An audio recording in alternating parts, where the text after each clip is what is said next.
بسم اللہ الرحمن الرحیم۔ تمام دیکھنے سننے والوں کو RMA لا فرم میں خوش آمدید اور میری طرف سے السلام علیکم ورحمۃ اللہ۔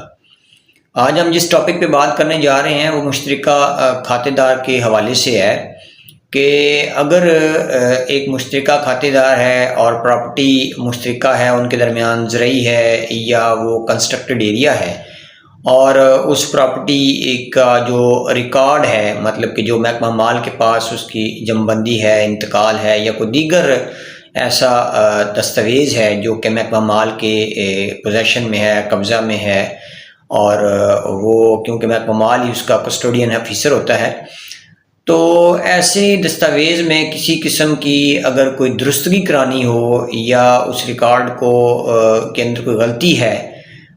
تو اس حوالے سے جو ہے وہ جتنا بھی لیٹ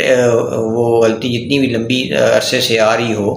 اس غلطی کو درست کرانے کے لیے کسی قسم کی کوئی لمیٹیشن نہیں ہے، کوئی میعاد جو ہے وہ اس پہ اثر انداز نہیں ہوتی، اور کوئی بھی حصے دار جو ہے وہ اس غلطی کو درست کرانے کے لیے اپلیکیشن موو کر سکتا ہے، اور محکمہ مال جو ہے وہ یہ عذر نہیں لے سکتا کہ یہ بہت دیر سے غلطی آ رہی ہے۔